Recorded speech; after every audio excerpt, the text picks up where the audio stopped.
မင်္ဂလာပါဗျဒီနေ့တော့ကျွန်တော်ဗာလေးပြောမလဲဆိုလို့ရှိရင်ကျွန်တော်ဒီ3x oscillator ပေါ့နော်3 time oscillator ကျွန်တော်တော့ဒီ 3x လို့ပြောတာအသားကျတယ် 3x လို့ပဲပြောလိုက်မှာပေါ့နော်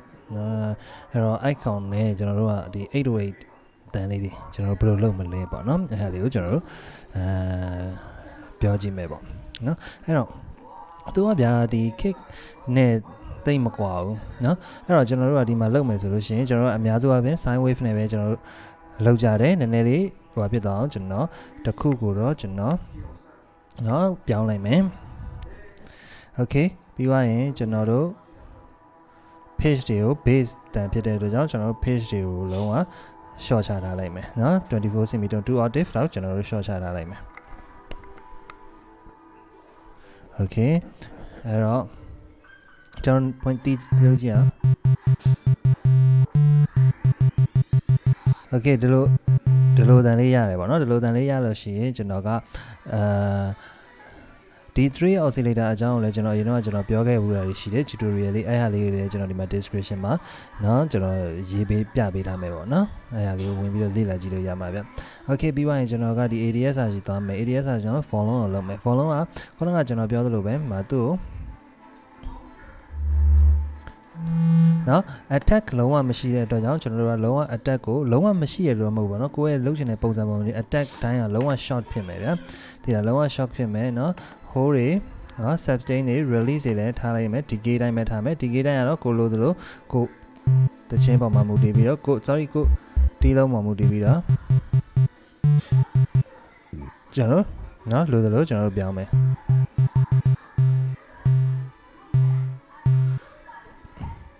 okay အဲ့ဒါပြီးသွားရင်ကျွန်တော်တို့ကဘာလုပ်မလဲဆိုတော့ page လေးကျွန်တော်တို့နည်းနည်းကစားမယ်နော် page လေးကိုတွားကြတော့ကျွန်တော် amount တွေကျွန်တော်အကုန်လုံးတင်လိုက်မယ်နော်ပြီးသွားလို့ရှိရင် attack တိုင်းလဲ short မယ်နော် release တွေ sustain တွေ short မယ်နော် decay လဲနည်းနည်းလေး short ပြီးတော့ပြင်မယ်ကျွင်ယုံနော်အဲ့လိုမျိုးလေးကျွန်တော်လုပ်မယ်ဒါလောက်ဆိုရင်အဆင်ပြေပါပြီနော်ပြီးသွားရင်ကျွန်တော်ဒီမှာတော့ C5 မှာမထားပဲ C6 မှာထားလိုက်မယ်နောက်ပြီးတော့မှကျွန်တော်တို့ကဘာလုပ်မလဲဆိုတော့ကျွန်တော်တို့လိုချင်တဲ့ color လေးရအောင် distortion လေးတွေဘာလေးထည့်မယ်လို့ကြောင့် measure ထဲမှာကျွန်တော်တို့သွားချိန်မယ်နောက် measure ထဲမှာကိုပေးခြင်းတဲ့ effect တွေကိုကျွန်တော်တို့ပေးကြည့်မယ်ပေါ့နော်ဒီမှာတော့ကျွန်တော်တို့distortion လေးတစ်ခုကျွန်တော်ယူလိုက်မယ်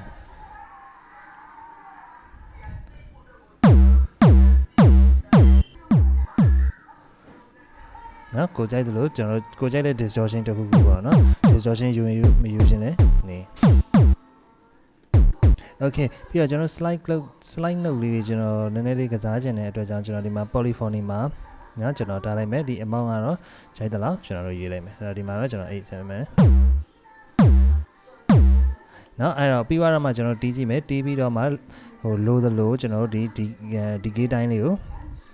ကျွန်တော်စီမယ်နော်ဥပမာဒီ gate တိုင်းကဘာလဲဆိုလို့ရှိရင်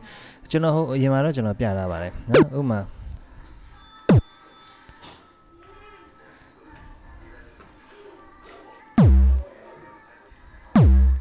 နော်ကျွန်တော်ဒီမှာဆွဲထားပြင်မဲ့ကျွန်တော်ဒီမှာဟိုဘာတော့ဒီ notes တစ်လုံးကိုနော်ဒီ C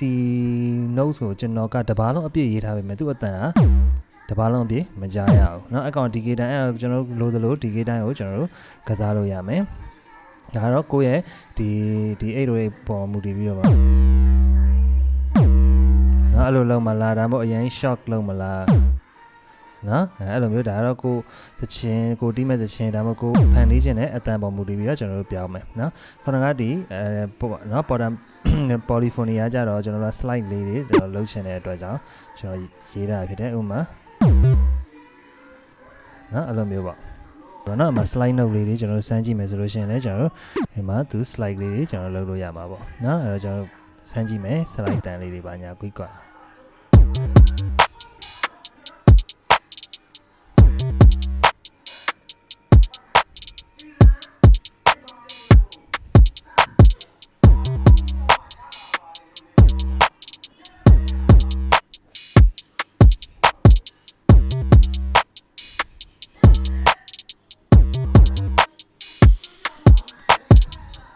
ဘာညာပေါ့နော်ဒီဟာတွေကတော့အသေးစိတ်တစ်ချက်မှမတူပြီးတော့ကျွန်တော်အများကြီးပြန်လိုက်ပြီးတော့ပြင်လို့ရမှာဖြစ်ပါတယ်ခင်ဗျဒီနေ့ကတော့ကျွန်တော်တို့ဒီ3 times oscillator နဲ့ကျွန်တော်တို့ဒီအဲ့လိုလေးတန်လေးကျွန်တော်တို့လုပ်ခဲ့ရတာဖြစ်ပါတယ်ခင်ဗျအားလုံးပဲ thank you ပါ